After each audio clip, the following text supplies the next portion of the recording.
Welcome back, everybody. I am your host, Cameron with Neologic Studios. I hope you guys had a great weekend. I know I did. It was busy. But I wanted to just thank everybody that's submitted so far to the Mastering Gauntlet. This is going to be huge. I know you guys won't be disappointed, but we're not quite there yet. We need 31 entries at least to be able to offer the prize giveaways. And that means we need your help. Go ahead, spread the word. Everybody who's got a song that is near completion, if you're thinking about submitting it, if you're on the fence, or if you're holding it up because you already have like some sort of distribution plan figured out, we're not publishing anything on our channels, so it's not going to be violating any terms of service. I know a client of mine recently asked me that because he's trying to submit to Mr. Suicide Sheep's channel, and they ask for exclusivity on the release. Dude, just submit it to the Gauntlet. All we do when we announce the winners on the Mastering Gauntlet's website is we'll do everything by text and images. We'll host links to SoundCloud shares once you guys have published your song. It's not that we are going to publish your song for you. So if you're worried about that kind of stuff, we'll let you guys know in advance if we do post anything. Usually it's going to be related to educational content, but that won't come until way after September once the Gauntlet's completed. So definitely stay tuned for that. That brings me to my next point, because last week we launched some mastering chains as presets with nothing but factory or stock plugins for the top 4 DAWs that we are looking at. And today I'd like to go in depth and show you guys just how the Ableton Live preset chain works and how you guys can implement it in your productions. Okay, so I have Ableton open and I've loaded up a quick demonstration with a buddy of mine's song. It's not released yet, so I'm only going to play a couple of snippets from it. Shout out to Lucas for building this amazing track. And just a quick thing, I'm going to go through the chain itself. So if we see here at the bottom, we have the pre-EQ going into a softener, which is basically it's a limiter. Then we're going into some gentle squeeze. Just doing some very, very rough lifting, very transparent lifting of the track to get the volume up, into multiband compression, adding another compressor after this for sustain. Now this is trying to do some more lifting. And then we have the sculpting EQ, and then we have another version of OTT, and finally the limiter here, which is the upper ceiling. This is basically controlling the peaks going out, and our master EQ so we can see the frequency spectrum. So let me go back to the beginning. Let me just play a couple of parts from you here, and I'll dive in and show you what's happening in the chain as I play.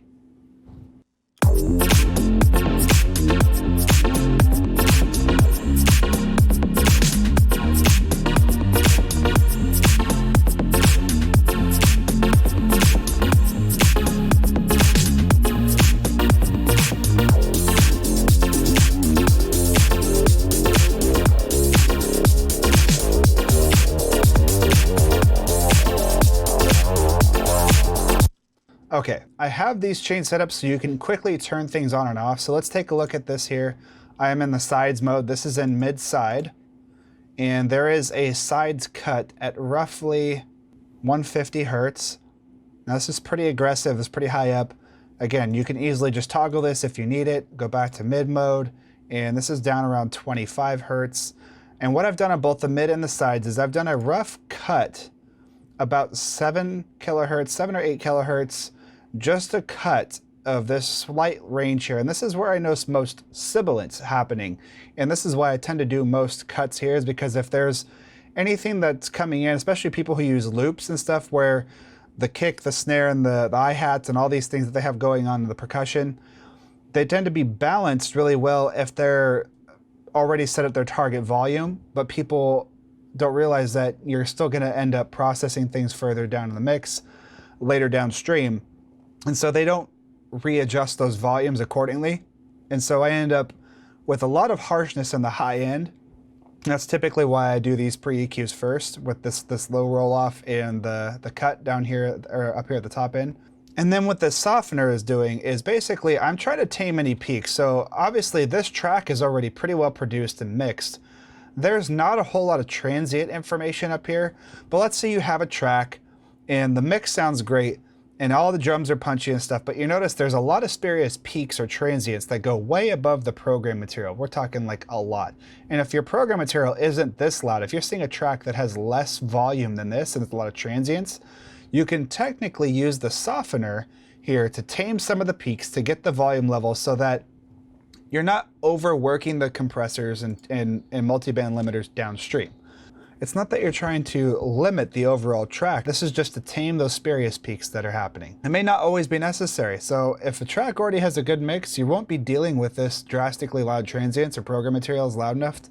Just bypass this, or you can just set the zero everything out, and then play with it without it, affecting it. Because sometimes there are some pleasing effects that happen just by passing audio through it, even though it's not actively working on your signal. So then we have gentle squeeze. And this is just a typical broadband compressor. No sidechain, no EQ, but you can set this up to do some sidechain work if you want to start filtering out lows to give more punch to come through the bottom. But basically, I have it set a pretty high ratio. We're just adding some lift, and again, really fast attack time, really fast release time, and we're just doing some peak reduction with makeup gain. And then we move over to a standard multiband comp. So as we're playing through this, I've kind of set these based on this track. Now, depending on how much low frequency content, what I like to do is I try to focus the low band to just enhance the kick range. So the highest frequency range that you can find where the kick is sitting, put this just above that. And then if you're finding a lot of sibilant content, I try to put this upper range starting around there, where you start to go from tonality to sibilance and presence in the mix. That's where this band is. And then the meat of the mix, where most of the melody, the harmony, all of the notes and stuff are sitting, is right there in the mid-range. And so this is having the highest volume here. But if you can see what my attack times and release times are doing, my release times are all the same, but my attack times are variable depending on the frequency that I'm setting here. So play with those. A great tip for you guys to kind of play with, when you find the tempo of your song, whatever you're using, I like to use these free Analog X tools. And let's say this track is 122 beats per minute. I will go in and pick my millisecond times to be musical, meaning quarter note, eighth note, 16th note. Play with these timings and see what that does to your track, because that's a really cool tip for you guys to try out. That's what I've been doing here, and a lot of my mastering comes out a lot better that way, just because I'm able to hear the timing of the attack to let more transients through, or make them snappier, or make them beefier, or let more time for it to do its thing. So then the next thing is, when we add sustain, this compressor, again, is kind of adding some glue to it. So we're looking at fast attack times again, but now we're in the 3 millisecond range, and then the release time is actually faster. So what this is doing is it's technically adding harmonics and overtones in a way that are pleasing to the track. And that's what I'm focusing on here. Now this, I do have the internal sidechain with 90 hertz bypass, or 90 hertz filtered out, so that, below filtered out, so that way you can get a good EQ going. This is trying to attack the meat of the material that we care about while letting the thump from the kick shine through. And then finally, we have the sculpting EQ, which is basically a fancy way of saying post EQ, but it's not the last thing in our chain. And this is typically where I do my broad sculpting to the mix to kind of balance some issues that might be happening, such as where I notice a lot of buildup or muddiness or boxiness start to happen is right around the 150 hertz range.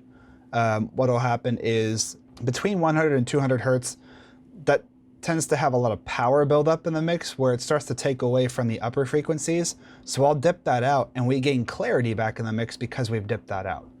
And then just adding a little bump for emphasis at the top to get the clarity back in the hi-hats and stuff that maybe we've been over compressing in a little too far back here.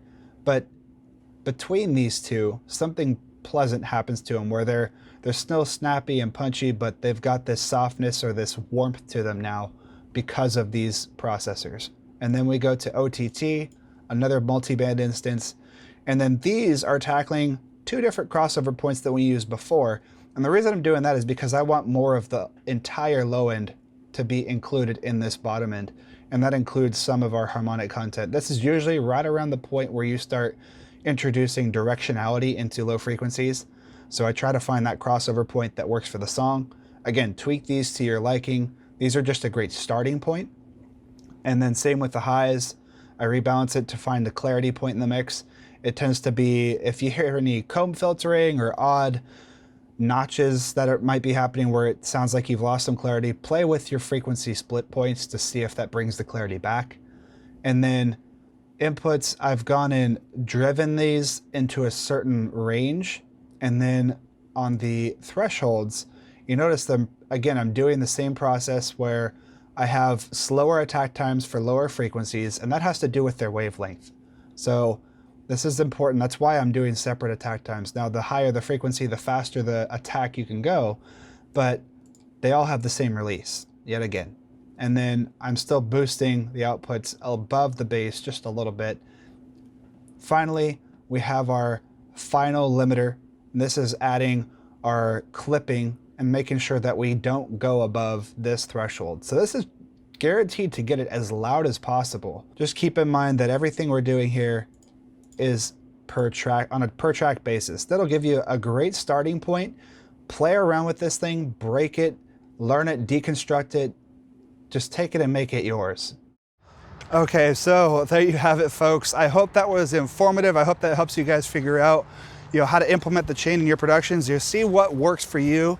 And that's the last thing I wanted to just kind of touch on really quick is, even as mastering engineers, we don't really have one specific chain that we apply to everything.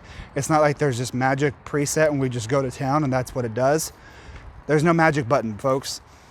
So you have to figure out what works for you. And as mastering engineers, we often tweak things. We often turn things off and find entire substitutes for our chain, but it's all depending on what the song needs to get it to that final result. And so take it with a grain of salt. This should be a great jumping off point for you guys to up your productions and kind of test the waters and see what a mastering chain sounds like across your mix. And that'll give you a good idea even of where you're at with your mix to hit that type of target, because we're working on a lot of stuff with heavy bass and EDM, but these can apply to multiple genres. And one of them that I've been working on is dance, with a new artist who has yet to release any music. We're working on a release strategy for him right now. So needless to say, he was super blown away by these mastering chains. And it's resulted in a really cool sound that he's fallen in love with. So it may not work for everybody, but try it on, see if it works for you. And I hope you guys have a great day.